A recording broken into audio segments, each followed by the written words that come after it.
out to 1,000 square feet of lot coverage, so the footprint of their home average to 1,000 square feet, you can have a maximum coverage of the home to be 1,500 square feet.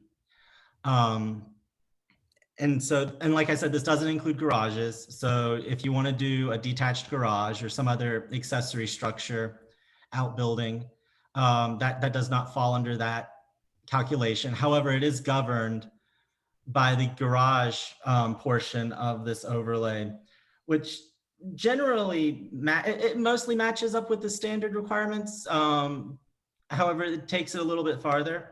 So the front of any detached garage or other accessory building really has to be behind the rear of the primary structure. So it needs to be in your rear yard. And then the garage door must face a side or rear property line. So you can't have a street facing garage. It would need to be turned. And then accessory to the garage thing is the driveways. You're limited to 1 per street frontage.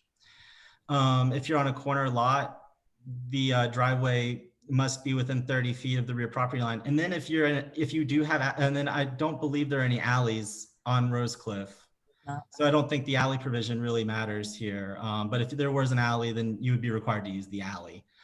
And then the other thing that may come into effect for if you want to do a new driveway or something along those lines, is that they can only be, so the parking, driveways, and other impervious areas in the required front setback cannot be more than 12 feet wide. So you can't really have a driveway. And then I see in some homes where they do like that concrete parking pad in front of the house. That seems to be popular now in some of the newer builds and some of the renovations. You can't really do that if it's in your required front setback.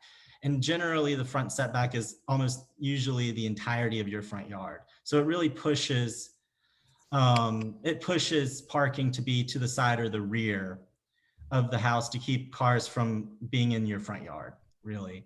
And so that's really it. It's a pretty short overlay in terms of, it's a very powerful overlay and how it affects what you can do on your property, but it's really short in terms of the words and like how it covers everything. So I think that's really just a brief overview of each item. I can go into some more detail if need be on some topics, but I think I'll turn it back over to Emily now. Thanks, Matt. And I think we'll call back on you for some technical things in a little bit.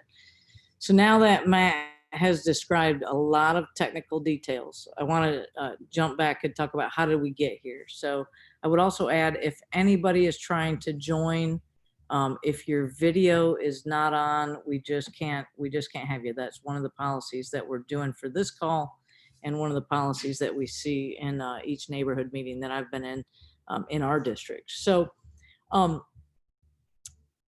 earlier this year, actually just about 2 months ago, we passed a contextual overlay on a part of Rosecliff, but mostly down Quarter and Duggar, if I believe so is correct. And that was as the result of people neighbors that said, we don't want to continue to have the tall and skinnies. Emily, we elected you because you talked about sustainability of the neighborhood and what that means to us. And what we told you that means to us is development that happens for us rather than to us. And so please help us maintain and sustain the fabric of the neighborhood. So with that said, that was the support that was supported by all of the neighbors. There were a few neighbors that said, no, we don't want this. And so we adjusted the footprint and excluded them. There is, this overlay is significantly larger than that. And the main reason why that is because when you do these overlays, it has to be an entire block face. Excuse me. And so when you look at the south side of Rosecliff, perhaps I should pull up a map, but while I'm talking, I'm not going to pull up that map. I'll do my best to pull it up here after I'm done talking. But the south side of Rosecliff does not have any street that intersects it. And so the entire block face is considered from Preston all the way down to where the pathway is towards the Jewel development. So that's a block face. So there's no possibility of excluding any single home or saying it's for the first 10 homes and not for the remainder. The contextual overlay always has to be for an entire block face. And in this particular case, we've got it on both sides of Rosecliff based on the feedback of the that I received prior to putting in this application. By the way, I'm allowed 3 applications per year on the city's dime. This is the 3rd of the year. But beyond that, if any one of these wanted to ever be put in place in the future, that is something that applicants need to cover themselves. All right, that's neither here nor there on this front, but just as an FYI is why you see that in my name. I want to first talk about timeline, and then I want to quickly get into swiftly, or not quickly, but I want to jump into Q&A. Matt just again went through a lot of technical details. I believe the sheet that you see on the screen is something that has probably been shared with everyone on the call. And so, you know, but if it hasn't, it hopefully he ran through it today and helped explain it to you. From a timeline perspective, the way that this is actual legislation. So this is something that once it's passed, it becomes part of, it's codified. And so we have 3 readings at Metro Council before anything is passed to become law, and becomes law. The first reading is typically, it's customarily, and it's very rarely is any bill pulled off first reading. First reading is just saying, hey, this is coming up. Any council members, do you see an issue with it? Bring it up before second reading. In this particular case, when things are district specific, it typically is up to the district council member, in this case me, to you know, have the bill filed and then work through any challenges as we head into second reading and third reading. In cases of zoning, this goes in front of the Metro Planning Commission, the MPC. So the Planning Commission last week, that hearing took place on Thursday. A lot of you were on that call. 9 people that called in were for the overlay. 5 people who called in were either against it or wanted more information about it. And so that's why we have this call. That was one of the conditions that I said, hey, Planning Commission, please approve this. And it becomes pending legislation. And so then what happens is that any development that was proposed to take place on Rosecliff now has to go through, has to wait until this is completed before that's done. And so that helps put in that safeguard. From here forward, I can defer the bill. And I will tell you, I am not a fan of passing any legislation that is not supported by the people. And so if the community supports this, I'm going to pass it. I'm going to push for passage, rather. I can't guarantee that my colleagues on the council, it takes 20 plus me to pass legislation. So what may happen, depending on how things go tonight, depending on how things go at the council public hearing, this may get deferred until we can vet it out and then decide as a community, do we want this to proceed and become law and put the contextual overlay in place, or do we want to not do it? That's where we are today. So the Planning Commission approved it, but it's not going to follow through until it's passed at council. I am no fan of bringing something to my colleagues on council that I don't think they can support or would support. So I want to make sure that that's clear on the timeline, that just because this was passed at the Planning Commission doesn't mean that it's going to just sail on through. I hope that's clear to everyone. I want to go back and say, Jay Lee, your name is Jay Lee and your video is off. We're requiring video for all of this. And so I need you to turn on your video. We're going to put you back in the waiting room. And we just want to make sure everybody can be seen and be open with this. So I think at this point we've exceeded our, well, we're almost at the 15 to 20 minutes of introductions and technical specifications. I will say that the main considerations that I've heard of are regarding lot coverage. AKA footprint. There's no legal term in the code around the word footprint, but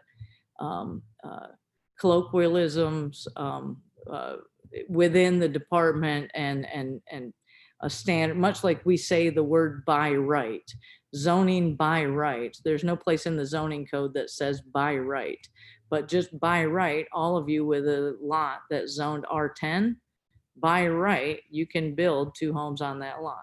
Much like at the age of 18, by right, you're able to vote. So similarly, when we use the word footprint, it equals lot coverage. And so what I would like to talk about from here forward are, hearing your questions, letting you know my approach to any variances and what I would do in the next 3 years that I'm in office as it relates to supporting the development that you would like to have that fits in the neighborhood. I am not a fan of stopping you from doing something that would be in context with the neighborhood. And if it means an extra 100 square foot or 200 square feet or whatever it might be, or if it's 2 homes on a lot, but it'd be 2 homes on a lot that look like the homes that you already have. That's what you've asked me to provide. And so this is the tool that I have to provide that. So I'll stop there. I think there's probably a lot of information out there, and I'll look for people to raise their hand. I'm going to stop the sharing here just to make it so I can see people's hands. So what questions do you guys have?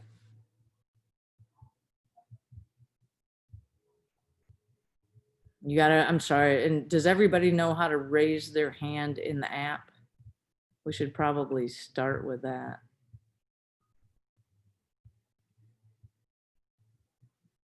All right, I'm gonna unmute everybody just to, we're all unmuted. Everyone's unmuted. That means typically not a great meeting, as we all have gotten used to it.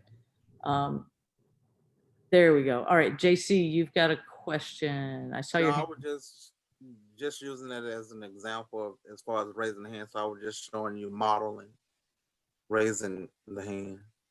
Awesome. But I did have an opportunity to pass out some of that information to, some of the neighbors, the ones that wanted the information, and some of the ones that already had understood everything that was in the overlay. So I made sure that I tried to get that hand to hand to the people, so it wouldn't be no excuses as far as we hadn't had an opportunity to get the information. So I did make sure that I do that Saturday. And I will say, I appreciate everybody coming together. This is your land. This is, and I'm a residential realtor. The average home price of homes that I sell is $263,000. I sell to middle-class people just like you and me. Maybe not you, but like me. And to me, it's about helping keep the fabric of our neighborhood. I hope that that's why you elected me. That's what you told me that you wanted. And this to me is about you owning your land, but being able to put on your land what it is that you want on your land. And if this is going to infringe on that, I need to hear it. And if it aligns with what you want on your hand, then I want to hear it. Josh, I see your hand. Hey, everybody. My name is Josh Somerville, 2024. First thing I just want to say real quick is the link or actually the meeting passcode from the website is bad. Now, I've gotten a couple texts from people who I think I got them on, and I think the link or the passcode in the email is correct, but it's different on the website. So I just wanted to make that known to everybody. And Matt? hopefully people figure that out, can get in here. But that's the first thing I wanted to say, just as far as structurally what we're looking at. Josh, I want to confirm that. Are you talking about on the Metro website? Because it's a really, let me back up. This meeting is being recorded, so it will be posted. It will be available to share. Having said that, are you saying it's on the Metro website that it's not correct? Yes, the link. So the email you sent has a link to the Metro Council calendar. And on that website, it has a passcode of 319230 that I tried earlier to get into the meeting, and it won't work. The passcode that is indeed in your email is correct, but just wanted to let that be known. Thank you for that. That's, Matt, we'll follow with Theo and with Rosie on that in the council office. Thank you for that. That's certainly was, and I see it now. I just toggled over to see the passcode. Thanks for calling that out. Let me just kind of back up to let everybody know what happens when we schedule these, all 40 of us, when we schedule these, we send it to the council office and we say, in this case, I forwarded the email that I sent to you all and said, here's the meeting information, please post it. It's up to a human to post that. And it looks like Theo might not have gotten that right. Okay, Charles, I see your hand raised, and then we'll go to Liz next, but first Charles. Yeah, well, I was going to say that at least the passcode that I think, Josh, you actually were walking around handing out, you're right, that's incorrect. But, Right. you know, in this sheet that you handed out from Architects Consortium East, yeah, I mean, in here you have the max square footage of 1,500, but that doesn't seem to match up based on what Matt was just saying. Is that correct? Emily, Matt, I mean, it's simply an average between your two neighbors immediately to your left and your right. It's not a set number that applies to the entire street. Charles, I'm not exactly familiar. Somebody right before the meeting forwarded me an email, and it looks like what, Diana, what you're holding up, and Charles, what you held up. I haven't read it. I saw something that came through the email right before the meeting, but I'm not familiar with that document. I'll speak to that real quick if I could. Josh, go ahead. Charles, After this, we've got Liz, and then Melissa is up next once Charles is completed. Charles, you are correct. It is just an idea of what your square footage could be. I have run the numbers for specific properties, and that's kind of in the range. But as it says on that sheet as well, it definitely has to do with your context. It is the idea of context. If you have a larger house, slightly larger house, and your neighbors are smaller, then you will see a little bit of a penalty in terms of what your allowable average is. The number on that sheet is just as shown as simply an illustration to compare that new maximum coverage number to the maximum coverage number that you currently enjoy, which is almost 3 times the amount. So just to clarify that, you are correct that it is indeed it's just a kind of a snapshot of what it could be. You know, it's very necessary or very important, I think, for you to go in and if you're planning on doing something, such as myself and several other people that I've talked to make sure that you do that math yourself and see what that number is, because I have done it for the whole street, and honestly, for some properties, it is very, very minimal to the point where you couldn't even add on a master suite and be within the new regulations. So I'll stop there. Well, your document that you handed out here speaks specific to the square footage of the house, but based on Matt's document that he just reviewed, it is specific to the footprint of the property, the house footprint, right? I mean, those are two separate things. Right. It is indeed footprint. Footprint is the metric. And just to step back a little more, that's one reason that I question why we're at this juncture right now, because in the process of getting to this point and before the planning commission meeting, people started doing some calculations for exact numbers on this thing and investigating what that was. Personally, I did it for my property, and personally for me, where I hit a wall is I have plans for my property that are well within the current code R10 0.4% coverage, max coverage for an 11,000 square foot lot, which is 4,400 square feet. I'm sorry. And my new coverage number is considerably less than that. So I did the math, but what we found out in that process is some people, as you just spoke to, were using the square footage total floor area number of multiple floors instead of just the footprint number, and made decisions based on that, made decisions that were told to, were put forth, and it passed the council reading based at least on some people using erroneous information. And that's my bigger point. That's the big issue I have right now in terms of, I spoke a little bit to it in the phone portion of that meeting, but only had 2 minutes, and a lot of people spoke towards it, and we didn't really understand it or find that out until just before, unfortunately. And so back to your original point, yes, I agree. It is a coverage number from your neighbors that you use to compute your number. That is what's the restrictive number. If you went in, what's your address?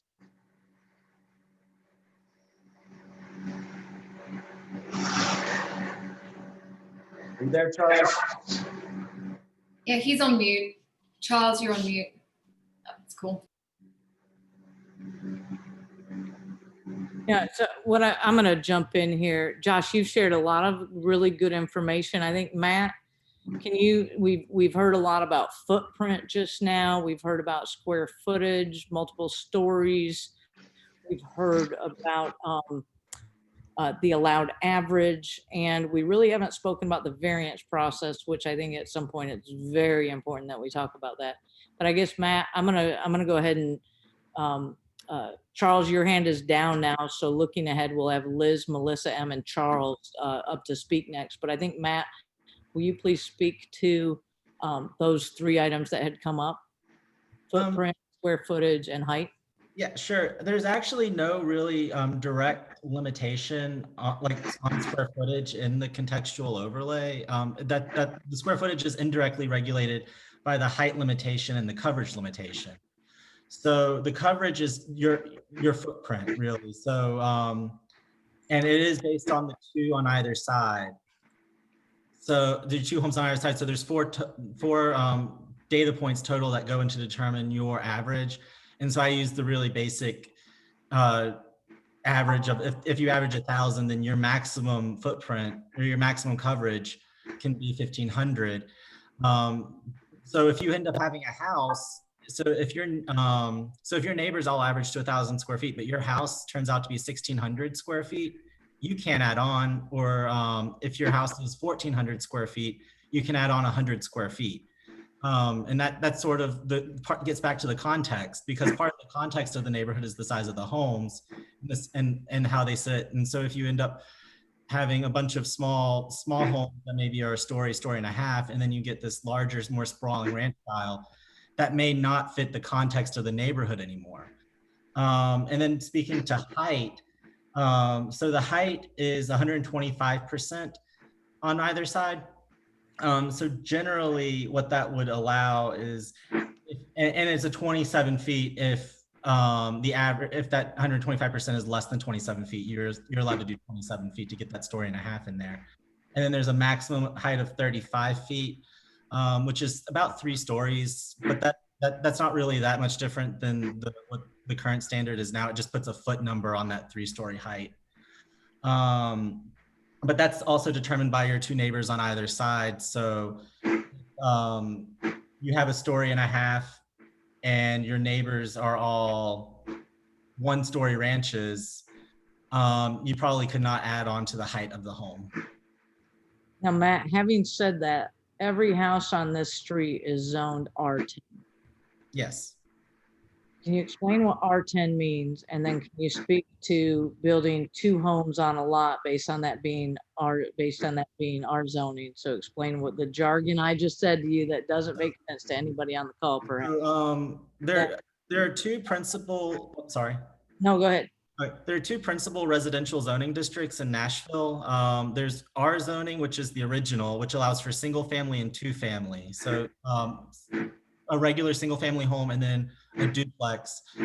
And then there's RS zoning, which is residential single family, which only allows for single family homes on the lot. And then once beyond that, you start getting into multifamily zoning and mixed use zoning.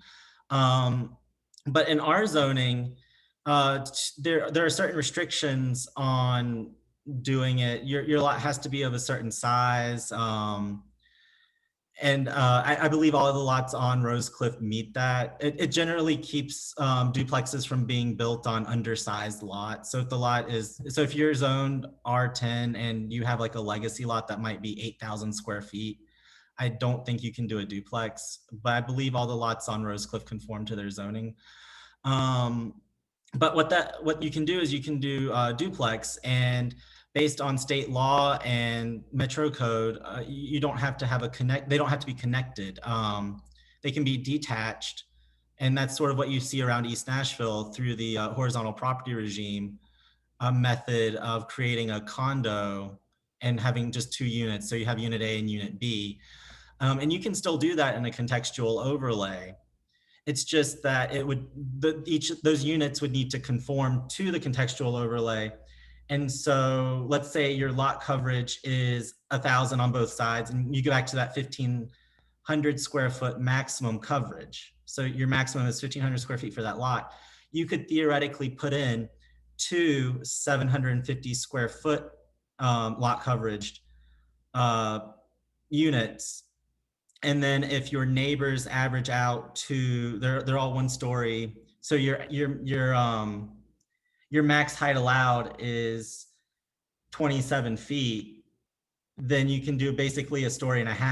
And so you might be able to do 2 small bungalow style units on the lot, where you might have like a single loft space on the half floor up. But so while you can still do 2 units, the contextual overlay restricts that down. And I know there's that new HPR that just went in at Preston and Rosecliff, right on the edge of and that lot won't be included because that's on a Preston block face. But so what they're doing there with that, I believe it's a 3-story tall skinny that they're putting on the side of that property. That would not be within the bounds of what the contextual overlay would be allowed if the contextual overlay was adopted and that lot was within it. So that would have shaved off the height, and it may have limited the size to make it a lot smaller depending on the size of that home and the neighbors. Oh, you're muted, Councilwoman.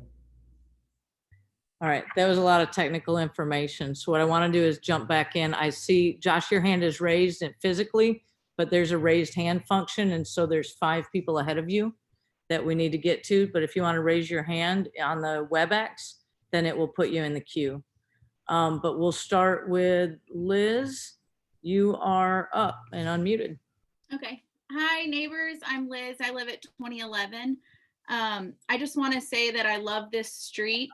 I love our home. I love everybody. I am here with peace, but I have lots of feels. So first of all, my family and I bought this house in 2012. So we've been here 2013, sorry. We moved to Nashville in 2012. And so we love this street. We have grown our family. We have a 2-year-old daughter. We plan hopefully to have another. So we do plan on adding on. We hope to add on. And if this overlay goes through, we would be incredibly limited to what we could do. While I hate these developers just as much as everyone, I just feel this overlay is incredibly restrictive and too restrictive for many of the families on this street. While I wish there was a way to prevent the developers and then allow homeowners to responsibly add on, I don't know if that's possible. I don't think it is, but because of that, I am against this, or at least I would like for it to be deferred. I was one of the people who thought that coverage was your total square footage. I don't think that fact sheet the city offers us explains that very well. So, and the only people on this street who knew what that meant were architects. So, I mean, that just goes to show you, average person does not understand what that is. I never would have been for this if I knew I could only add on, I forget, Matthew helped me with the numbers, but it was not a lot of space. And then I'm also confused because in my opinion, making a bigger house is like, if we did it responsibly, I don't think that that's hurting our neighborhood. I don't think it's hurting this property. We would do it responsibly. And this overlay allows for 2 houses on one lot. I'm just confused on how that's better than just adding on to one house and making it bigger for a family. I know many people on our street. I'm friends with many of you. I hope to be friends with more of you after this. Many of us plan to add on, and we're not going to be able to. I think this is also going to more than likely push a lot of our families out, which really breaks my heart. And this is an emotional thing for me. Okay, I'll stop. Liz, I think, and thank you for that. And, you know, so I guess I should also back up.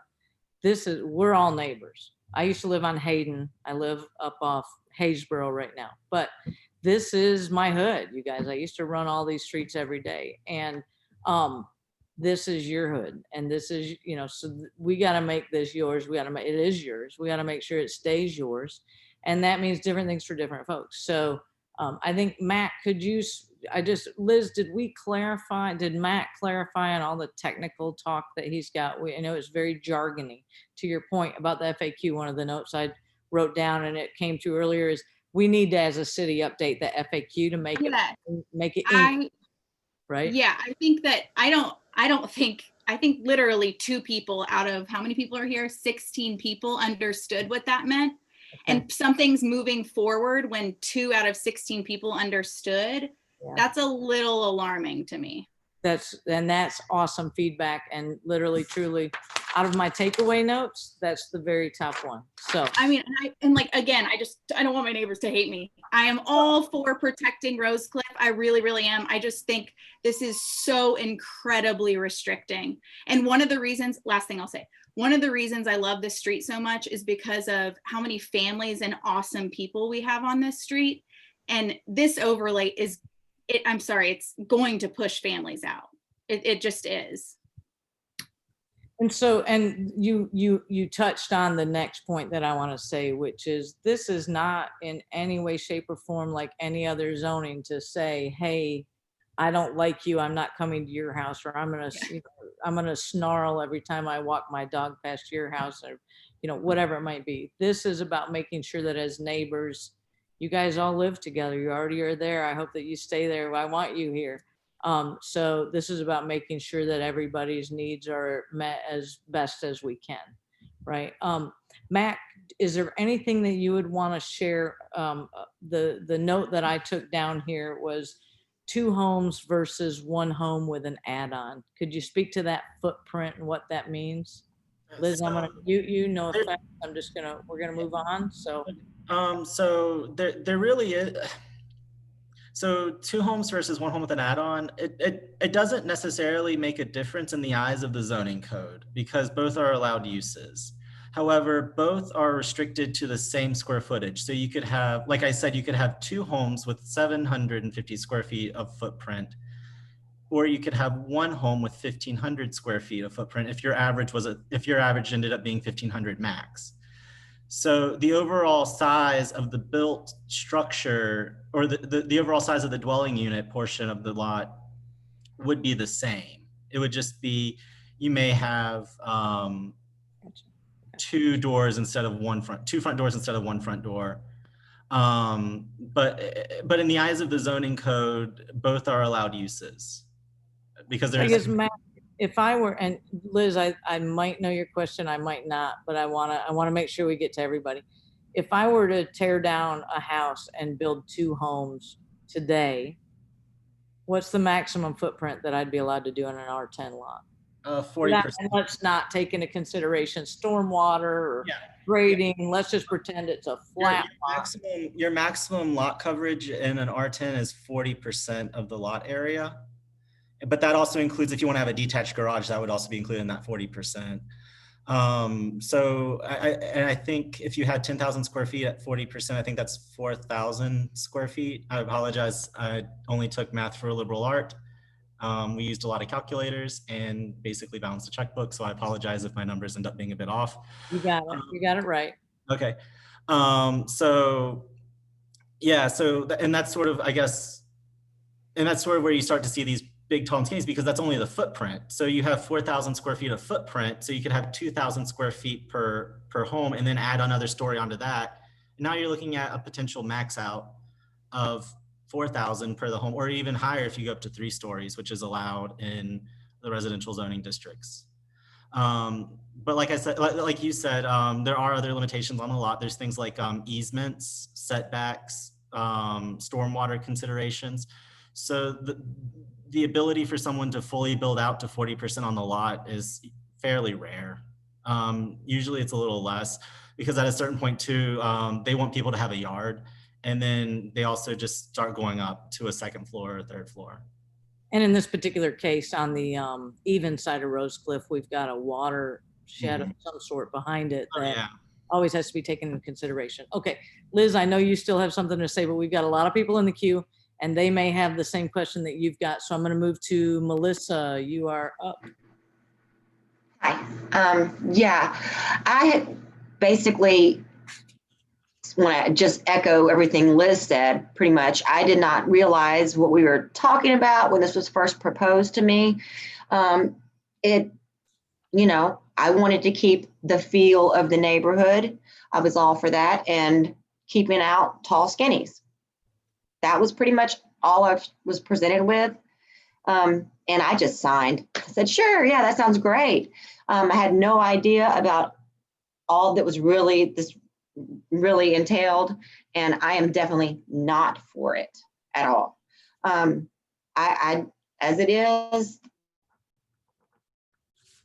no way. I mean, I would like to, keep it to 2 stories, maybe something like that. Like, you got to keep your house to 2 stories. No huge. I think like the feeling of your neighbors overlooking you so much and blocking out the sky and looking into over your deck and stuff like that.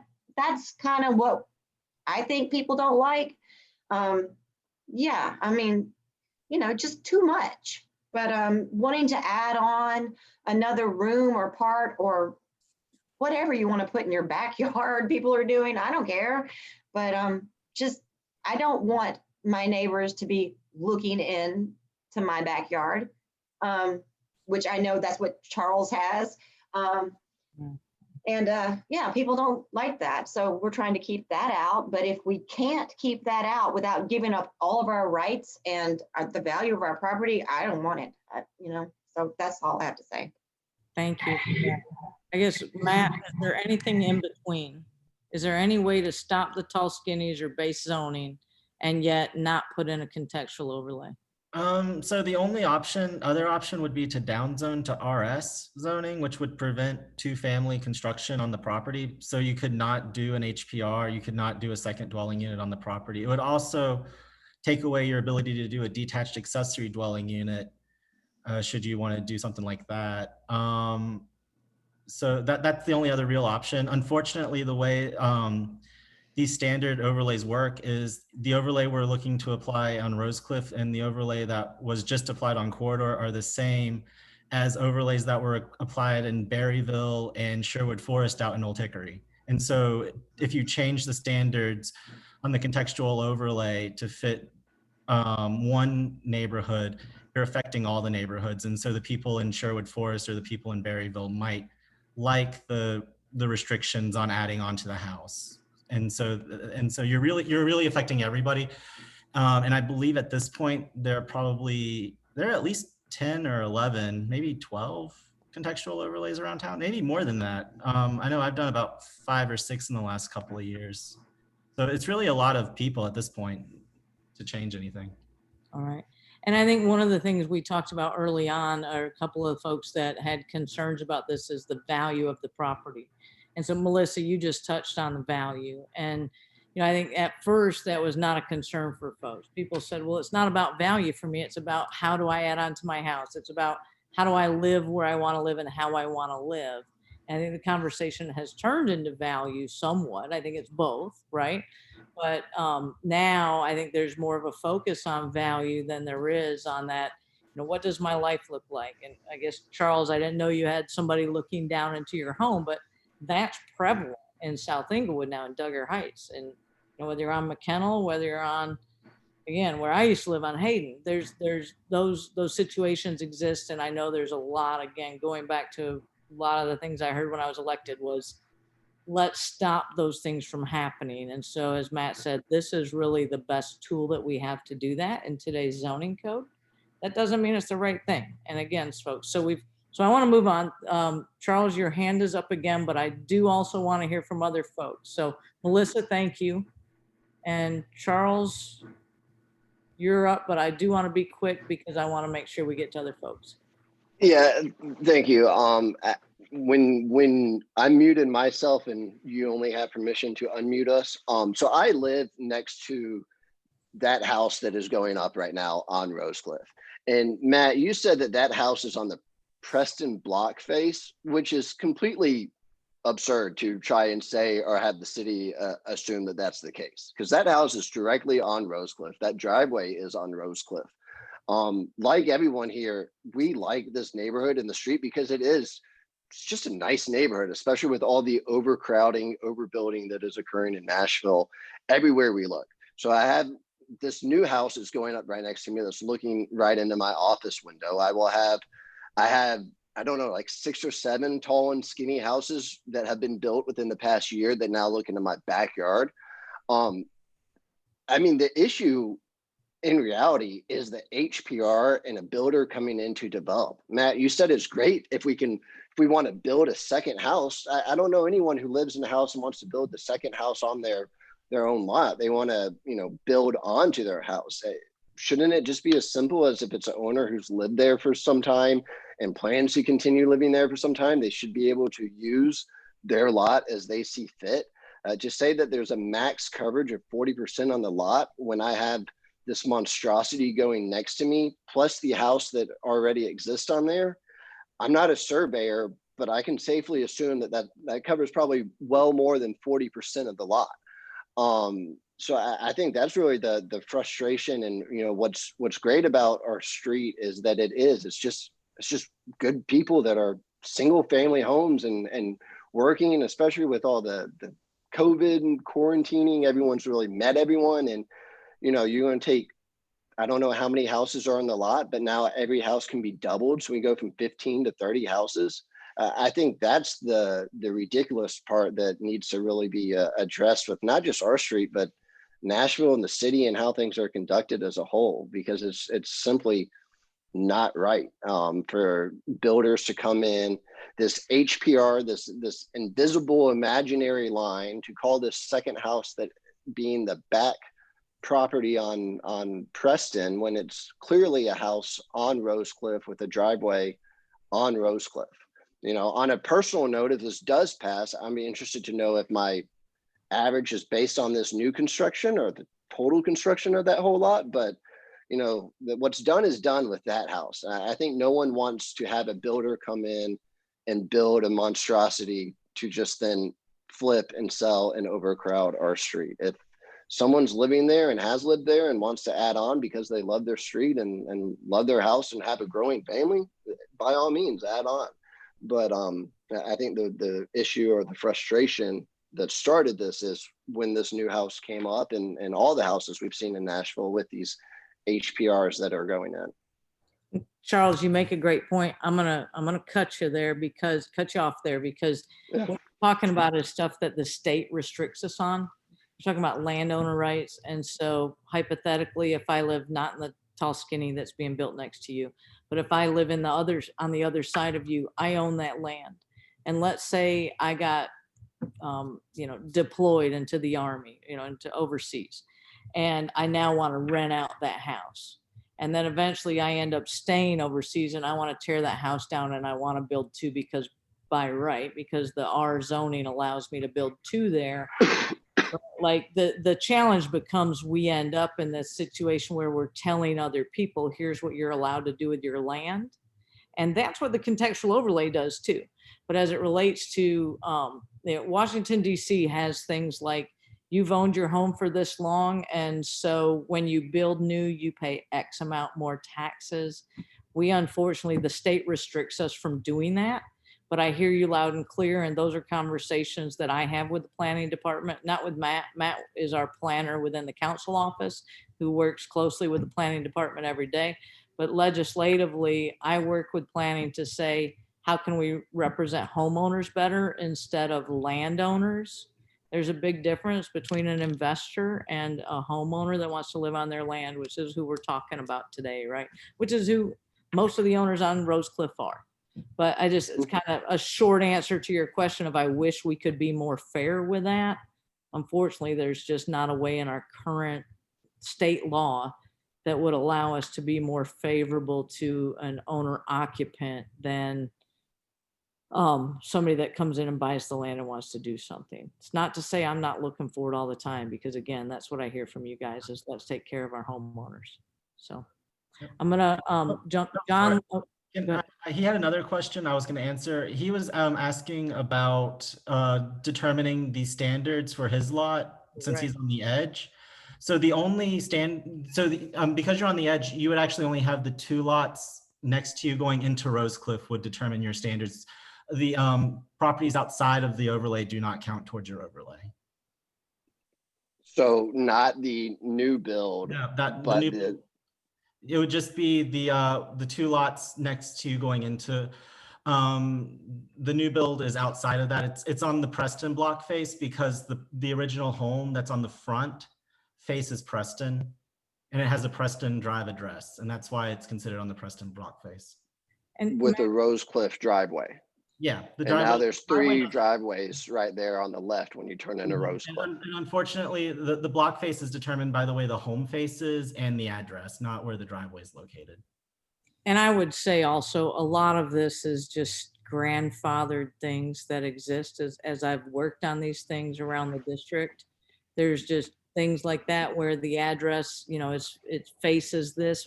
Again, these are lot by lot things sometimes, and rather than street by street or zone by zone or neighborhood by neighborhood, it really gets hyper local, really micro view of this to try to find ways to make sense of how folks are developing. And it's a constant battle. That's why planning is probably one of our largest departments as a city. Okay, John Lee, you are next. You're unmuted. Charles, thank you for all that. Hi. So I wrote an email on the thread a couple of days ago, and it was about kind of the submittal process and getting a variance and all that. So, I kind of see this from both angles. On the one hand, I like the overlay because, I like the purpose of it, but I do think, and to a couple of the neighbors' points, the coverage is the main issue. Like the setbacks, I'm good with. The heights, I'm good with. And I didn't realize that all the contextual overlays are basically the same for each neighborhood, because my thought was that if we amend the coverage part or get rid of that language, we'd still probably be pretty good in terms of preventing a lot of the developers with the other restrictions. Because I agree that your neighbors are 1,000 square feet, you want an addition, you want a 2-bedroom house or a 3-bedroom house, being only able to add 100 square feet probably isn't going to cut it. And I wrote in my email, if you do a tasteful addition and it's over the limits with the staff support, you're likely to be able to be allowed to do it. And I don't know if to those 2 points, if Matt has any comments, or if you, Emily, know about, if we can do a special overlay. I know there are neighborhoods that have their own unique overlays. So that's what I wanted to say. Thank you, John. So Matt, in a moment, I want you to talk about the different types of overlays, if you wouldn't mind, just in a cursory view, because there are a number of them, most of which are more restrictive. This, I believe, is the least restrictive. Having said that, one of the first conversations I had, I think, with Josh was about, what happens if what he wants to build doesn't fit with a contextual overlay. And my answer was, I will tell you guys that if what you guys on Rosecliff want to do fits with what is in the neighborhood, I will support that. Now, if what you want to do doesn't fit in the neighborhood, then what I'm hearing, in order to put in a contextual overlay, is to make sure that these structures fit with the neighborhood. If you're over by 200 square feet, but it looks fine, especially Josh, on your side of the street where it slopes down, and any a bit of height is going to kind of be hidden because you'll be into the slope. I'm no construction, I'm no engineer, I'm just a council person. But I would think that, those are ways that when the planning commission looks at things, that I'm going to typically go with what the planning commission, or I'm sorry, what the planning department says, but I'm not always going to agree with the planning department. And frequently, council members get a recommendation from the planning department and it goes to the planning commission.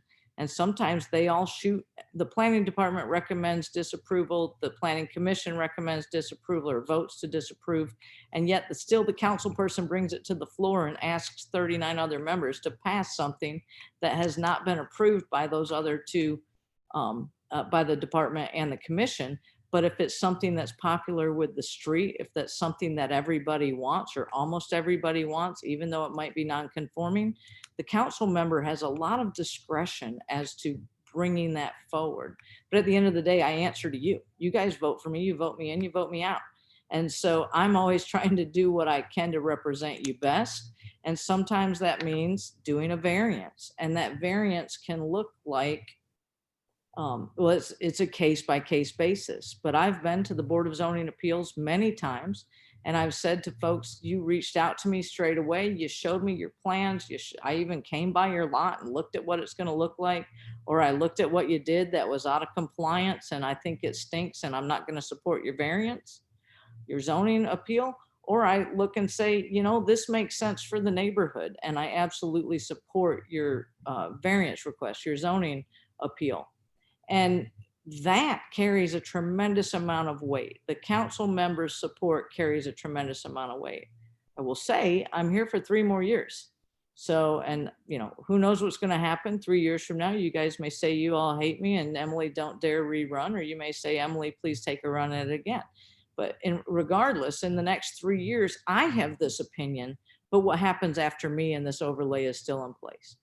And so that's the risk that you take by putting this in place. Having said that, my predecessor is of the same thinking as me, as I understand it. And I haven't spoken with him in details about it, but the idea is we want people to be represented and for people to be able to do with their land what they want to do. And by people, I mean the people who live there, not the people who buy and develop and leave. And so, I got away from the question, but I do want to just call out that the way the variance process works, I would be supportive. And again, there's a number of you who I've spoken on the phone with is, what if this? What if I wanted to do X and it was more square footage? My answer is that if it's attractive, if it fits in the neighborhood, I will absolutely support it. Now, if you want to build a huge, tall, skinny on the back of your lot because this contextual overlay isn't there and you're able to do that, that's not really something that you've told me you want. So I'm not going to, if there was a variance required for that, I'm not going to go down and support that. I hope that, but again, that is more the art than the science. The science is what's in the zoning code. The science is what we're talking about. The art is when you need that variance and what does that look like and is there leeway, and if so, what is it, and do you get support? Okay, Matt. And so I'll just go over the basic variance process real quick for you guys. So what you do is you go to the zoning and codes department. It's not done by the planning department. And you'll file for a variance with zoning codes. And under state law, they are required to do an affirmative finding of fact on the standards for variance, which are listed in the code, and they're listed on the state statute as well. The strictness of the zoning of the Board of Zoning Appeals varies from district to district. I think ours is very deferential to the council member. They listen to them, and if the council member wants it, if the neighbors are all in support, they usually will give it.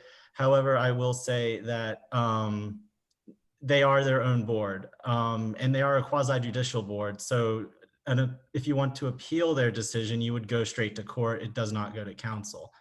And I just say that just to make sure everybody's aware, because a lot of people don't realize how independent the BZA can be. It's sort of its own thing under state law. But like the councilwoman said, the Nashville BZA does show a lot of deference to neighbors and to the council member. I've been in, my first job was down outside of Memphis, and their BZA was led by a man who believed every line of the standards for variance and would not deviate. But he no longer lives there, and they are a lot looser now. But moving on to the next portion of the other bit of the question I think he had regarding changes and doing like a standalone overlay. The planning department no longer supports local standalone overlay. There would be a urban design overlay. They don't really support that for small areas like this. They generally have reserved that for like larger areas, like along like Dickerson Pike corridor or the Murfreesboro Road corridor from the airport all the way down into Antioch. So that's really what those are there for. Other overlays, just to give a quick overview of the other overlays, you have a couple of historic overlays that are, so you have the conservation overlay, which just really prevents demolition, the preservation overlay, and both of those have their own design standards and are governed by the Historic Commission. So you have to go get their approval before you can go do anything at codes. And then there's like a landmark overlay that's for a small group of properties or a single property if it's a significant property. And then outside of historic, there are some other overlays as well. Let me get back to there. Okay. So you have, yeah, so I already covered the UDO, which is something that's more of like a free reign overlay that's for larger areas. The urban zoning overlay, which is being expanded now, that's a single overlay. There's no changes there. Matt, I'm going to, I was just changing the view on the parcel viewer, and I want to share what the Inglewood Place overlay looks like, because that's right there in the neighborhood. And that's a conservation overlay, correct? That's right. And so, folks, what I'm on is called the Parcel Viewer. It's available. I just Google Metro Maps every single time I want to pull it up, because I don't look at my bookmarks. But anyway, if you pull up Metro Maps, it will pull up this Parcel Viewer website. You'll see it's tough to see here, but this green outline is a conservation overlay. And any home in this area is subject to the more restrictive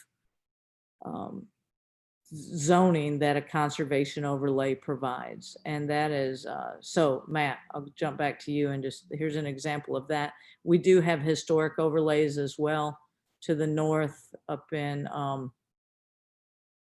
here's another conservation overlay. Or is that one historic, Matt? I'm thinking that one's historic.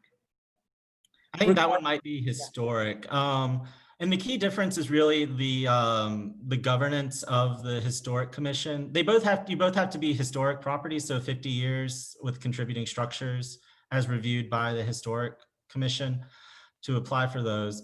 But the difference is the preservation overlay goes a step beyond. So it's not just limiting teardowns and doing broad-based regulation on new development. The preservation overlay actually goes into finite detail about how each building needs to look, colors, window styles, and things like that. Whereas the conservation overlay is really just preventing just preventing like more basic change. Like it doesn't prevent it, but it regulates more basic change. It doesn't get into the minutia that the preservation overlay gets into. Okay, so I want to hear from people we haven't heard from yet. And I see 2 hands raised. Sorry, let me deal with technical difficulties here because I'm not the most savvy. My apologies. Does anybody know who's, Matt, can you see who's next in line and unmute them? I think it's Diana is who we haven't heard from yet. Who's next in line?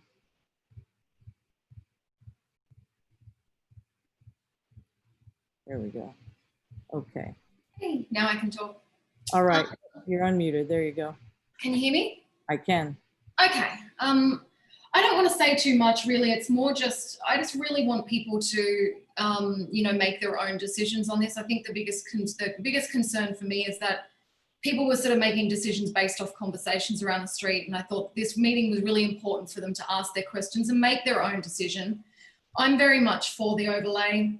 Liz, you mentioned, you know, that this would push families out of the street, you know, in terms of, you know, your restrictions on expanding. And I get you, like I'm, you know, I'm not arguing against that necessarily. I guess my argument would be so will, you know, so will the derelict houses in many years to come, because a lot of these new houses are already falling down. So I know my husband and I have been through this, by the way.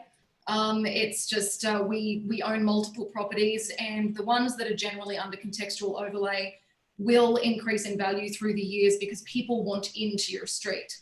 So we all know that feeling when you go through those absolutely gorgeous neighborhoods where all of the houses are, you know, they look the same and it fits and it's just a beautiful context.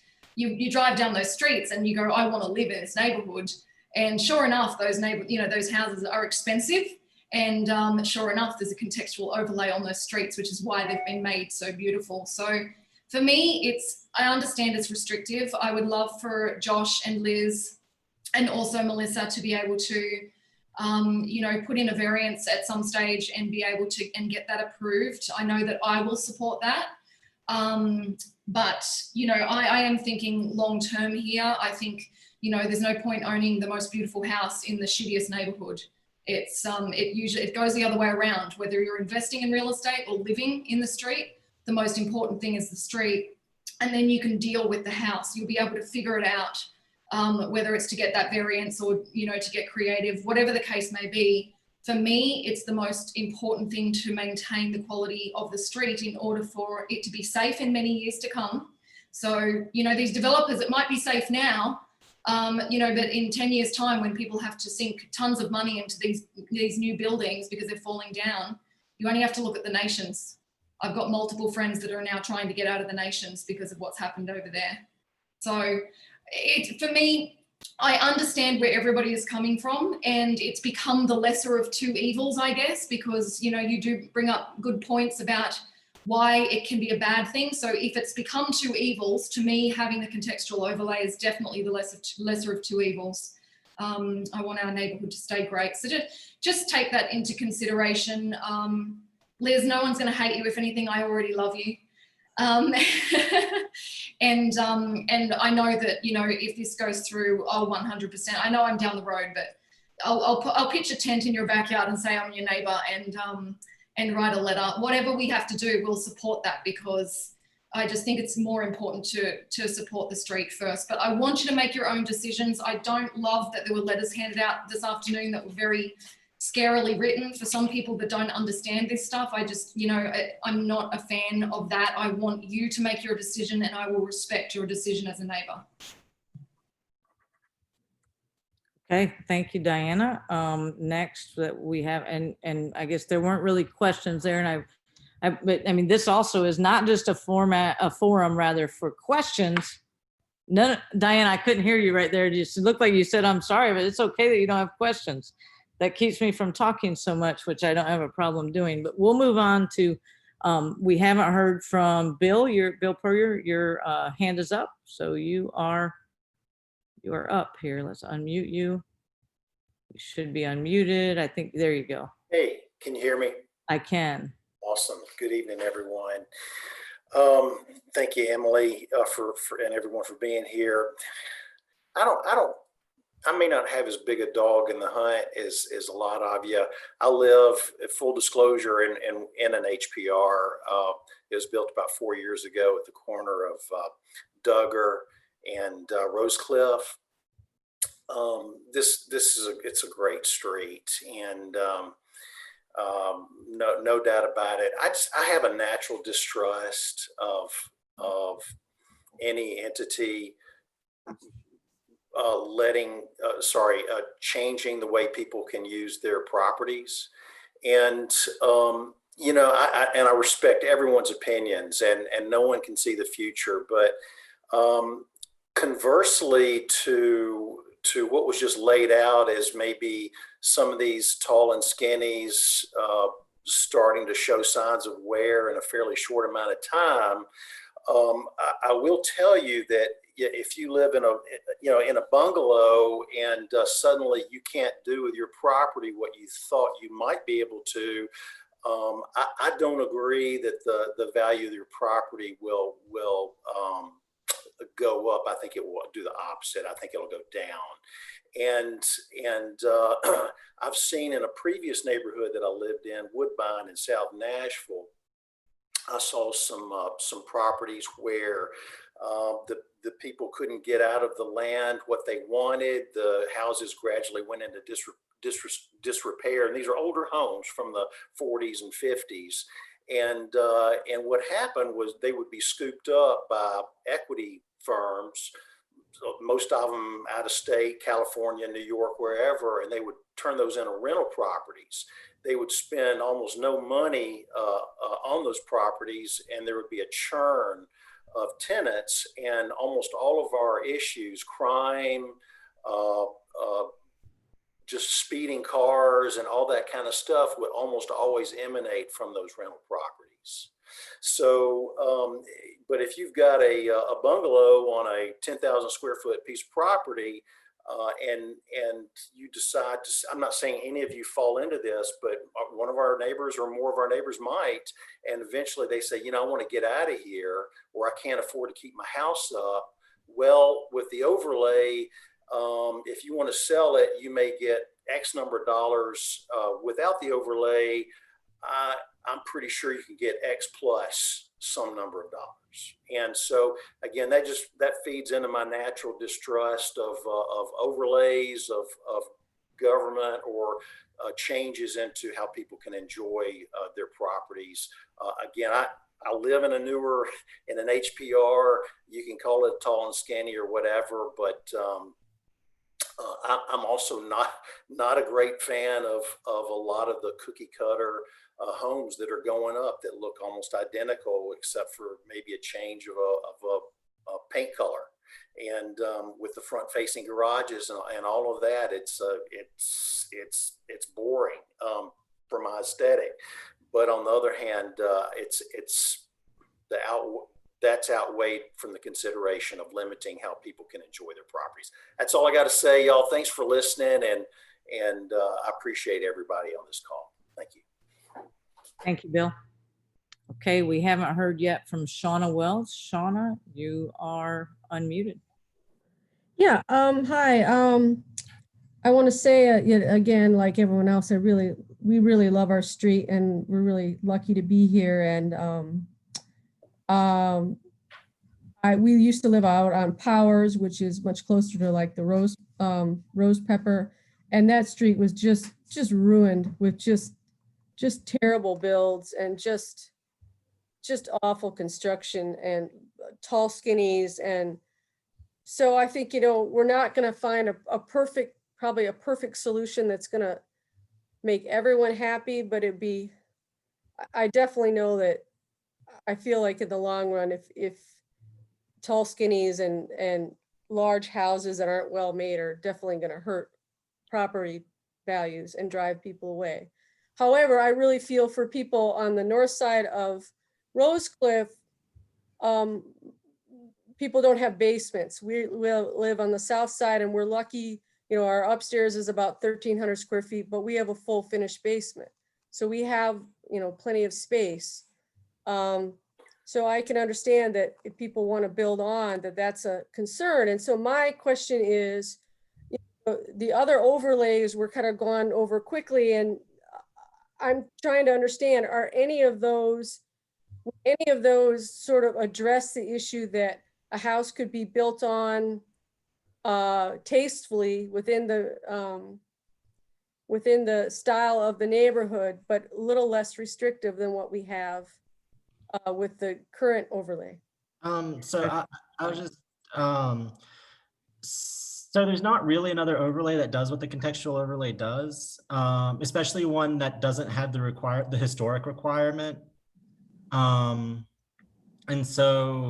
I'm not sure what the age and the provenance of the homes on Rosecliff are, so I don't know if they would qualify for a conservation overlay from historic.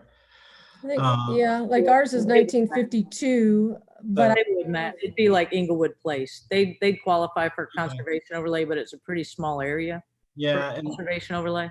And there's also a backlog of overlay proposals at historic that they're also working through as well. So it might take you a while because they have to do the design standards and everything for the overlay. Those are written by historic.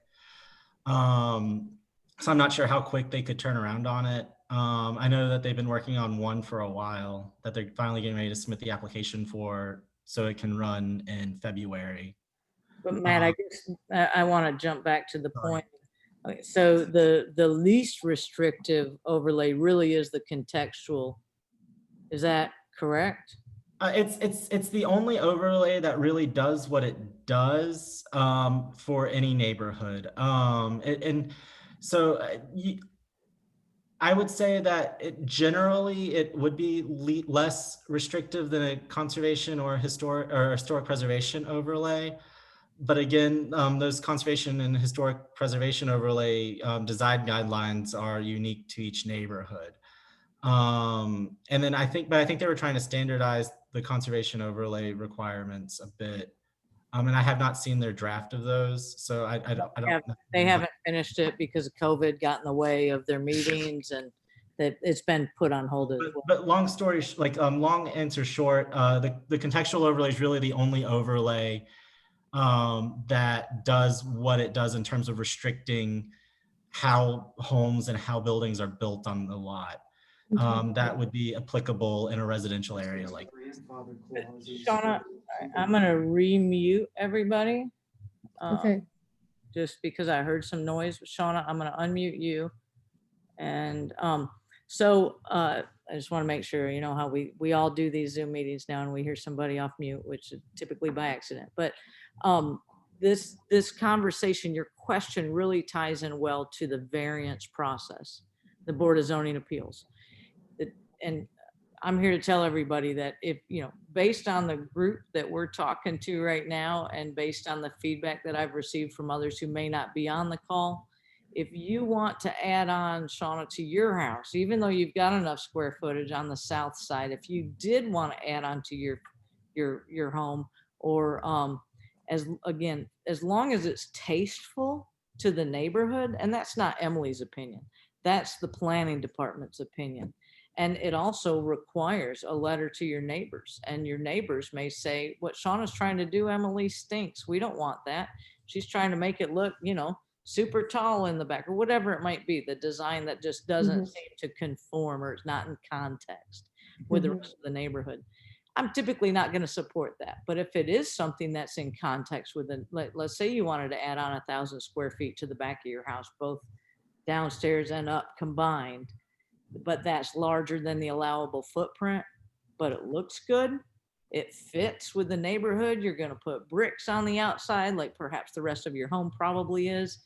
To me, that's something that I easily can support, and therefore support you in going to the Board of Zoning Appeals. But that's also risky. There's no guarantee, as Matt said earlier, that when you go to the board that they're going to say, the councilwoman supports it, the neighbors support it, therefore we support it. I will tell you, like Matt did, I've not ever supported a zoning appeal at the Board of Zoning Appeals that they've turned down. Now, they've had feedback for me and they might want to defer it and we vet things a little bit more, but then we come back, or the homeowner, landowner makes adjustments to it, and we find a solution that works. But there's not been a single, I mean, I can't make any guarantees there, so I don't want to, overpromise here, but I will say that, for me, what's reasonable and that fits what people want, which I think I've heard what people want as far as design. I mean, I think everybody on this call wants the same thing too. I don't think a single person on this call is saying, I want to build a tall, skinny right next to Shauna, right? I don't think anybody's saying that on this call. We all want good design standards. It's a matter of the method that, how do we get there? And for me, as your council person, I'm not going to be around forever, folks. I mean, we all might be leaving the country next week, right? So I hope everybody laughed at that. So, but back to a serious point, and this is very serious, I'm not going to be around forever. And so is my successor going to feel the same way that I do? And so that's the risk we run in putting this in place. But then also is the risk we run by not putting this in place is what happens. It's about trying to give you guys control over what's going to happen in your neighborhood. I'm here to be that facilitator. I'm also here to help pass that judgment based on what you tell me and what I think I've been told by the community. Shauna, does that, I kind of sidebarred there? Yeah. But yeah. I think that answers my question. Variance piece is really the way to get through that. Okay. All right. So we've got Lindsay, Carla, and Bonnie that we haven't yet heard from that are in the queue. I do want to be respectful of everybody's time. I said that I would be here all night long. I will be here all night long. I think there's also a limit that we should put on things to some degree, and I will give my cell phone number to any and everyone who doesn't already have it. Let me actually, before anybody goes, if you want to grab a pen and paper, you can call or text me anytime on this number, and I will always do my darndest to get back to you. It is 615-585-1258. 615-585-1258. You can also reach me via email, emily.benedict@nashville.gov. Again, we've got still folks in the queue, so I want to get to that. And we're going to go to Lindsay is next. Lindsay Bennett. You should be unmuted. There you go. Hello.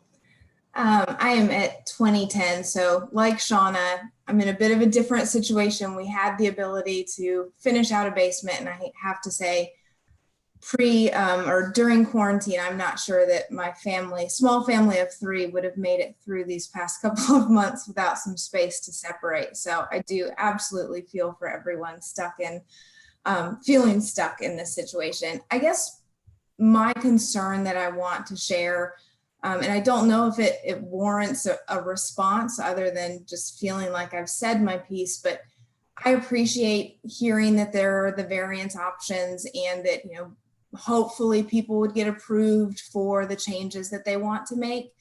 I think what's hard for me to wrap my head around as a homeowner and as someone who loves this neighborhood is that there's still, with this overlay, I'm not hearing where it addresses the fact that someone could still come in, tear down a house and put up, like, even houses that fit on that same, they meet the size guidelines. But as homeowners who are here, we're being told that we would have to get approval, that our changes would have to fit the neighborhood, the aesthetic of the neighborhood. But unless I'm missing. I'm sorry. I just want to, Councilwoman Benedict, you're still sharing your screen. Are you seeing my email? Yes. Sorry for whoever I interrupted. No. I apologize, Lindsay. I'm really sorry. I just wanted to catch something before something. Thank you. Oh man, I wasn't even paying attention. That's the kind of stuff I live for in these meetings. No, I was actually sending Matt a message that says my battery is at 10%. So you'll see me up. I'm going to be muted. I know the video is required, but I'm turning mine off while I search for a cord. But yeah, I guess that's just what I take away from this. I feel like everything I'm hearing is very much about how as the homeowners who are currently here, we would need to get concessions made for us, but someone might come and build a house that meets these standards, but that is god awful, and that doesn't have to be taken into account.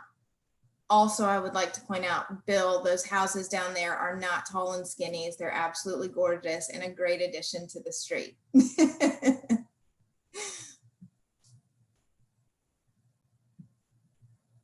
And now we will just all awkwardly stare at each other.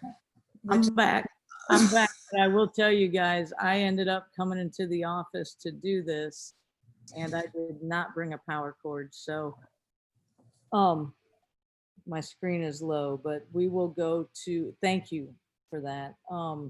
Carla is next. You haven't spoken. Carla, you are up.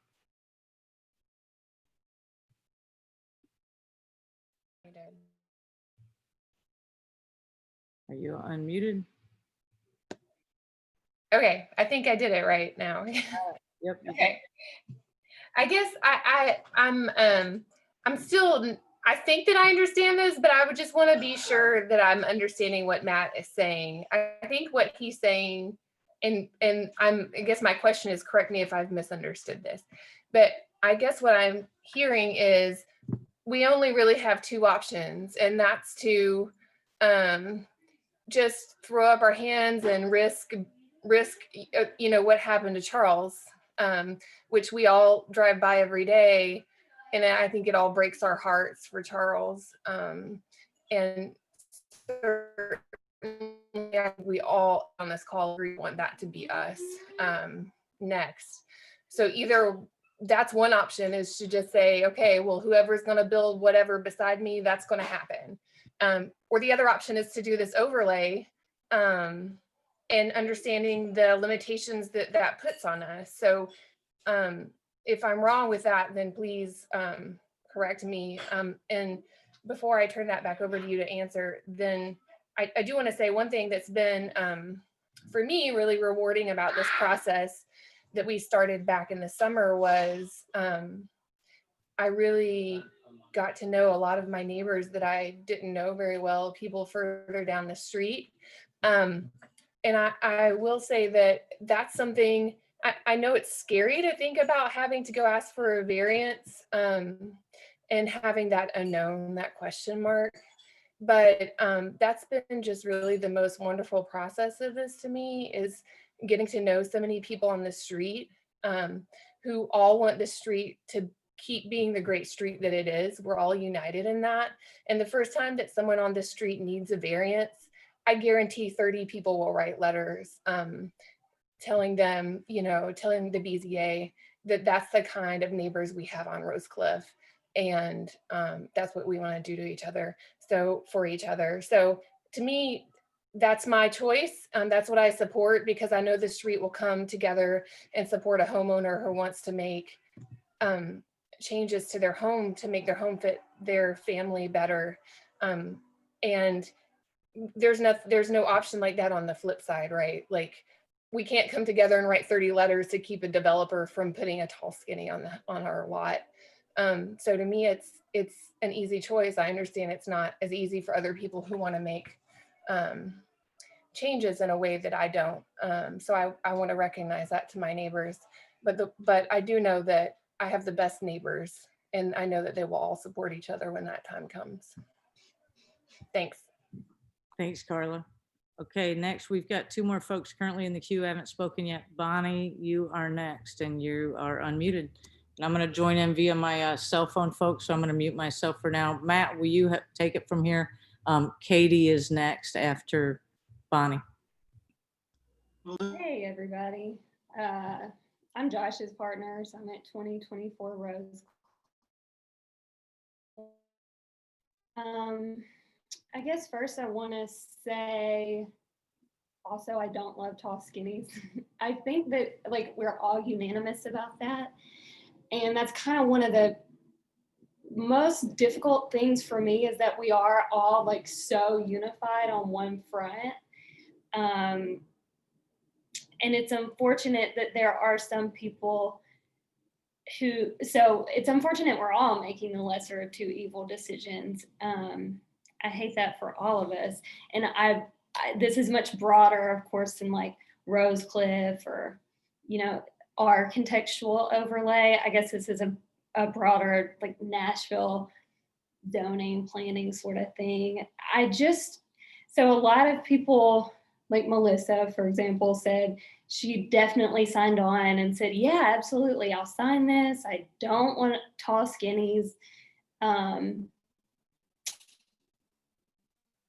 if that's all I knew about it, that's exactly what I would have done too. So, but Melissa later today was like, yeah, I didn't know everything about it. So now her decision has changed. So this is not even, no one even has to answer this. I just wonder, like, everyone in the city who has these contextual overlays, like Melissa, me, other people on the street who maybe supported it at the onset and then realized later they didn't once they got the whole picture. Like, I just wonder if that's been the case at other places, like when other contextual overlays went through. And Matt, this is not me coming for you in any way. I'm just wondering, like, just thinking in a bird's eye way. Yeah. So the ones that I've been involved with about 5 or 6 processes so far in the last couple of years, maybe a little more. And usually there's always some apprehension at the start, and we usually have the community meeting, and then after the community, we've lost a couple. There were some neighborhoods that were pushing for it, and then once we had the community meeting, they lost support, and then they just sort of went away. But the ones that end up following through and getting it are usually pretty enthusiastic about it because they've been there for a while, they plan to be there for a while, and they just like the restrictions that it places, and they also like the fact that it doesn't reduce their entitlements in terms of allowed uses. So I guess I haven't heard of any disgruntled neighbors at this point. I mean, I know there's a couple of newer ones, so we'll have to revisit that in 5 years and see if they still like it. But as of this point, I haven't heard of any disgruntled or people that regret their decisions. Yeah, good. Great. And then maybe this is for Emily. So we are talking about the variances, and it's my limited understanding that there are variances for a number of things, like hardships would be one, and don't ask me exactly to explain what that is, but I think it has to do with like setbacks, and don't ask me to explain exactly what that is either. But the variance, it sounds like anyone on this street would be interested in, just based on what I've heard so far, it has to do with lot coverage or footprint. And so I'm wondering, like Emily said, she has a 100% success rate. And I'm wondering if it's like specifically with those lot coverage variances, is there kind of precedence for those sliding through easily, or with her support and everyone else's support? What's the deal? Do those happen? Sure. So I'll tell you first, and by the way, I'm back. I'm on my phone now, so we'll see how this goes. And this is all recorded, so this is public record for everybody to see that Emily sometimes forgets her cord or power cord. So I've had multiple types of variances, and I couldn't even tell you what they all are. I'm honest goodness, I've been in the job for 13 months, you guys, and there has been a plethora of changes. There's usually about 2 a month. So it's not a ton, but some months there's 4, and it just can be for different reasons. It could be for setback, it could be for height. And that doesn't have to do with an overlay of any sort. Sometimes it's just that somebody wants to build a garage, or somebody that built a garage or an attached, they already had a carport at the back of their house. They wanted to make it a garage, and the contractor didn't know that there was a height requirement there. And so he went too high. Her hardship was that she couldn't afford to pull it down and put it back up. That's a financial hardship. They don't typically take those things into consideration. I spoke with her. I drove by the house. I didn't actually meet with her ever. I drove by and I saw the structure. It was a dead end street. And I said, I don't see any issues with this. First, you can't tell the height is incorrect from the street. Second of all, it's a low traffic area. Rosecliff is not unlike that, right? You don't drive down Rosecliff accidentally, right? You typically are going down Rosecliff. You might go down Rosecliff to catch Quarter or Duggar or one of those streets, but you typically are, you're not going to the end of Rosecliff just for fun. You live there if you go, or you're visiting someone. So similarly, if there is a non-conforming structure at times, again, if it's attractive to the neighborhood, if it doesn't detract from, I mean, we've all seen them around, right? We've seen the houses that have the huge bump out on the back that just is siding, and it looks terrible. We don't want those in our neighborhoods, and none of you want those either, right? But if it's a good looking thing that will help the quality of life, if you're going from 2 kids to 9 kids, or if you're going from no kids to 3 kids or 2 kids or 1 kid, or just your mother's moving in, whatever the reason might be, I don't care about any of those reasons, but if you have a need or a desire to add on to your home, if it's done in a tasteful way, I can't see how there's any way I would not support that. Again, unless that's right. Put it in the BZA record, Josh, you got it. And we had that conversation. There's no contextual overlay max coverage variance in the last year. Okay. I haven't had one of those come up. Okay. So I see it. It's on the record. It's recorded. Josh, you got it. Bottom line is that when I've had a variance come up, and I don't know, I haven't fact checked that. I trust if it's up there on the screen, let's just say it's right. Anyway, regardless of any of that, every variance that I've had that has gone in front of the BZA, if I've supported it, it's been approved. If I haven't supported it, sometimes those have been approved too if they fit the neighborhood. Sometimes I don't support something just because I haven't heard about it. I don't know what it is. And it's not that I say that I don't support it. It's just that I say, I don't know. And board, I trust your opinion on this because you handle zoning for the city, zoning appeals for the city. Does that help to answer the variance question?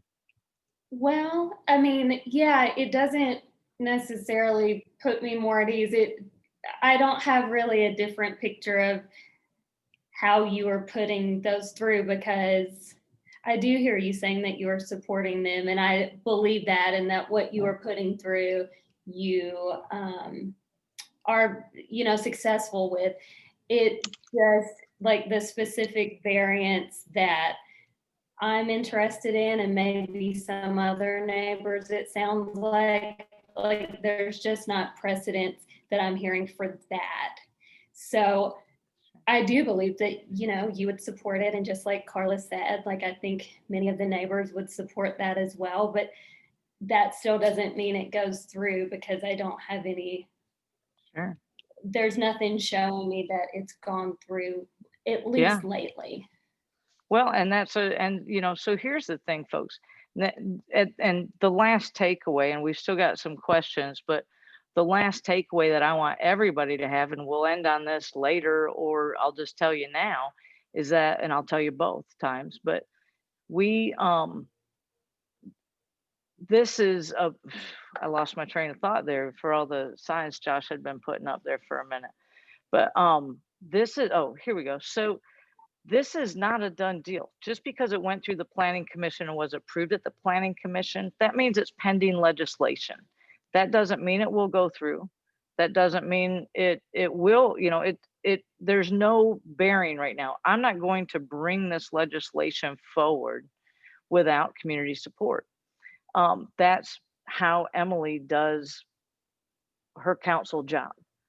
I don't want to do this without public support. And if we're at a point where we don't have enough information, and so therefore there's not enough support, or if we have enough information and therefore there is not support, this will get deferred. There is no issue with me deferring this legislation.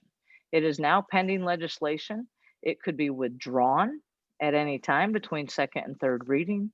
So let me walk through that timeline. I think I sent it in an email earlier. I might not have, I don't But today is, Matt, actually, I'm going to ask you, you know the timeline better than anybody. So first of all, folks, things go through council on first reading. Typically, just they go through. Without, very rarely does anybody pull anything off first reading. It just goes through, and then it goes into committees. It goes to the different commissions, like the planning commission in this case. And then it goes through council committees, and then it goes to the council floor for all 40 members to vote on. And it also has a public hearing at that time. So the public hearing for this item will be next Thursday on the 5th at the Music City Center downtown. Come out and speak on it if you want. Everything's socially distanced out there. Unfortunately, due to the governor's revised order, we can no longer do virtual council meetings. And then third reading, if it passes, third reading or second, if it passes second reading and public hearing on Thursday, its third reading will be at the second November meeting, which will be on the 17th of November. And so if everything goes perfect, if you guys are all on board and the councilwoman advances it on second reading, third reading will be on November 17th. And once it goes through third reading, then it is effective. Once the mayor signs it, which is usually the next day or so. Right, right. So the thing is that I'm not going to push this forward on second unless, so first of all, if you're against this, if you're for this, come out next Thursday and come to the public hearing. I promise you it is so safe. I don't like being in person. Please wear a mask. Please wash your hands for 20 seconds. We're not doing that anymore. Please be diligent about that. But come to the meeting and let your voice be heard. In the meantime, let your voice be heard through me. I would much rather hear from you directly than in front of the council. And trust that I'm going to take your voice to my chair on the council. And, you know, doing disruptive things doesn't help anybody's case. There's ways that the vice mayor in a council meeting can say you're being disruptive, get out of the room. So I will tell you, Josh, that didn't score you any points. And in fact, and not that you were even on the same page per se as it relates to approach, but that's not the type of behavior that any of us want to see. And you'll get called out for it on the council body, in the council floor, if you choose to do those kinds of things, much like you're getting called out about it right now. Those are not appropriate adult things to do when we're trying to get along and create a change in the community that should help everybody. So poor, pitiful, I gotcha. Okay, so moving on, acting like adults here. That's the timeline. Again, I'm not going to move forward with this on Thursday of next week unless I feel like the support is there. You guys have time to communicate with me. You've got my cell phone number. A couple of you have texted me already during the meeting. Call me. Let's have a conversation. Tell me what concerns you have. I'll connect you with Matt. I'll answer the questions. Well, I want you to know that you're heard, and I don't want to pass any legislation that's going to change your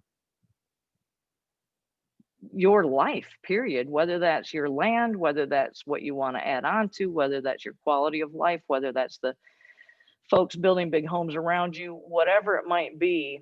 You know, I am here to represent you. I will say a couple of things that I wrote down for takeaways are update the FAQ document that we've got, and then find a way. I'm going to explore with Matt and with planning. Is there a way for us to stop tall skinnies, but to allow current or prior homeowners or homeowners who enjoy their older home to keep building responsibly on their own land? So those are a couple of takeaways that I've gotten. I do see that I think Katie, I'm not recalling if we've heard from you before or not. It looks like your hand is still up.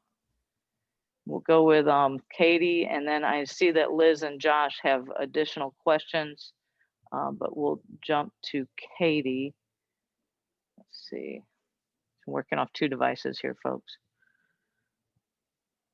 Matt, again, I'd be glad to have your assistance.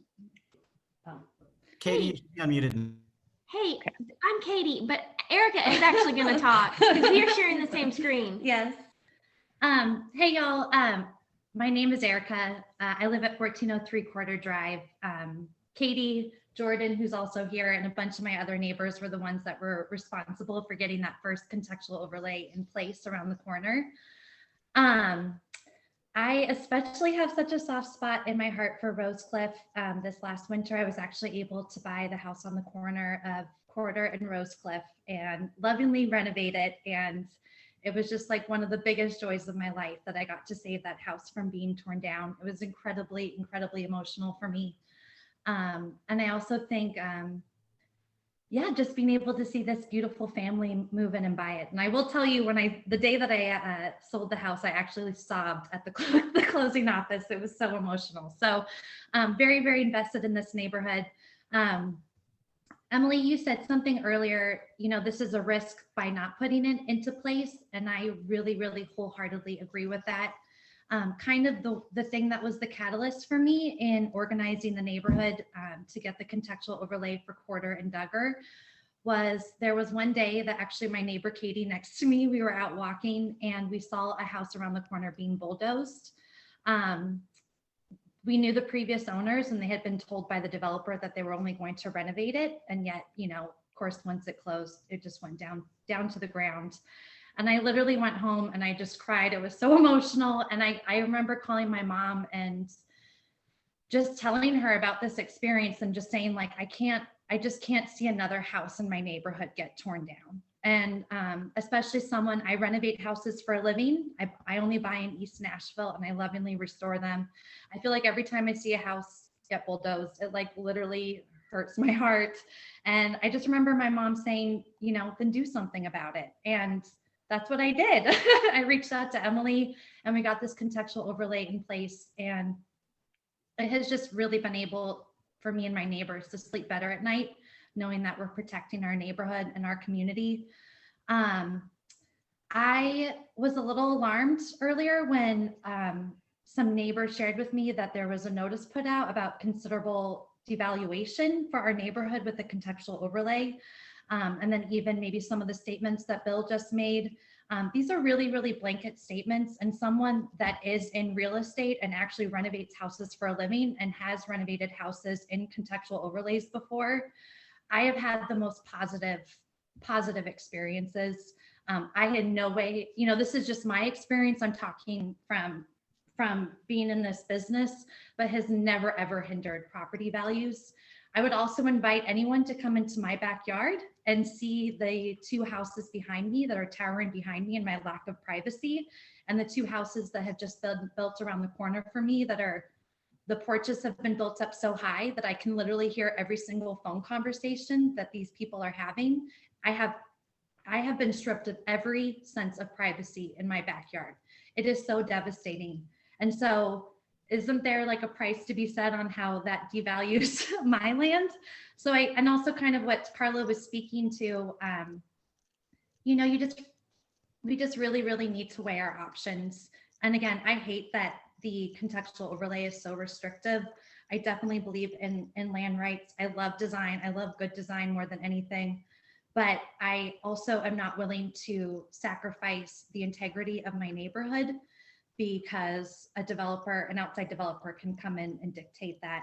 And just the last thing I wanted to end on, no, I have not ever done a variance within a contextual overlay, but I have been through the variance process firsthand. And for any of you neighbors that would be interested in getting a variance and learning about that process, I want to tell you that I am here for you 100% of the way. I got the letters of support from my neighbors. I got a letter of support from my council person. It was such a seamless process, and I will do whatever I can to help you. And I love y'all, and I'm just really happy to be a part of this neighborhood. So, and I want to keep it as special as it is. Thanks, Erica. Okay, we're going to go to Liz for our last question, and then we're going to be we're going to wrap up. And Matt, can you unmute Liz for me, please? Hey, I guess my last thing is y'all speak about the variances as if it's, really possible. And I want to believe it's really possible because if I can prevent the developers and also do an add-on for my family, heck yes, that's winning. But I called Matthew and I spoke with him for a pretty good amount of time. I talked to several people who have tried to get a variance before and got denied. I also called my property attorney friend, and he lives in East Nashville, and he basically said, he asked me all these questions about the land and, you know, different, like, would you qualify for this to get a variance? Would you qualify for this? And all of it was no. And I hate that, because I also love design, and I also have a dream of having a 1-story brick home. It would be tastefully done, but it would exceed the coverage of the footprint coverage. So I'm not so sure could get a variance for that, you know, because it is going against the overlay. Sorry, I'm tired. It's late. But that's just my main concern. If I could get a guarantee, hell yes, best of both, but that's just not a guarantee. And y'all are all making it seem like it's great, but every time I call someone and pick up the phone and talk about it, it doesn't sound so great. Sure. No, and that's a great point. Well, and so I think, you know, we're at almost 2 hours. So I am going to call. I know I said I'd be here all night. I made myself available via phone. Call me, you know, text me, email me, you guys. I really do want to hear from you. I think the whole community knows that. I think you see I'm responsive when you reach out to me. I hope I am. I try to be. I want to just recap a couple of things. It sounds like we need to circle back on the variance process. So for me to reach out to you guys on what that looks like, what the success rate looks like, what the process looks like. I want to just again reiterate the current timeline is that next Thursday, this is up for public hearing at Metro Council. That meeting is at the Music City Center. Council is at 6:30. I was looking earlier at the agenda, which came out just the midday today, and this is the 13th item on the public hearing out of 26 items in public hearings. That does not necessarily mean it's going to be midway through. Sometimes one item for a public hearing, the very first item could take 30 or 45 minutes. They might also run through the first 12 items in 30 minutes. So be prepared that if you want to come and speak on the item, please do come at 6:30, and you get free parking at the Music City Center. So you please do come to that if you don't hear from me in advance that I'll be deferring this. So, and the only way I'll defer that is, again, hearing from the rest of you. I hear mixed things on this call. Okay. So help me understand where the consensus is in the next 7 days, 8 days. You know, where are you after we vet things, after we answer additional questions? For those who have not been on the email threads, and I always blind copy people when I email, I try to always blind copy just because I certainly don't need to do that. But if you, you know, I want to make sure I get this information out to everybody. So if you haven't received any emails from me and you want to be included in that email list, text me your email address or email me or call me with your email address. I'll get you added. So it looks like I owe you information about the variance process. And then there's the public hearing next week. Again, I don't want anybody to feel like this is a done deal. Just because the Planning Commission approved it doesn't mean it will get approved at council. It doesn't mean I'm going to bring it forward to get approved at council. I need to hear from you guys, and I need to know where you are with this. That's what I've got for takeaways. And so I'm going to wrap the call up now. This will be available on the Metro website within 48 hours. This recording will be made available then. And I really appreciate everybody joining the call. Thanks for having a nice sign. I appreciate a nice sign, but nonetheless, you know, we want to make sure that everybody has the opportunity to have an equal voice. So thanks everybody for joining. I really appreciate more than anything that you're engaged with the community, because that's what makes Inglewood the best. So have a good evening. Be sure that you vote if you haven't voted. Early voting ends tomorrow, and please wear a mask. Thanks, y'all.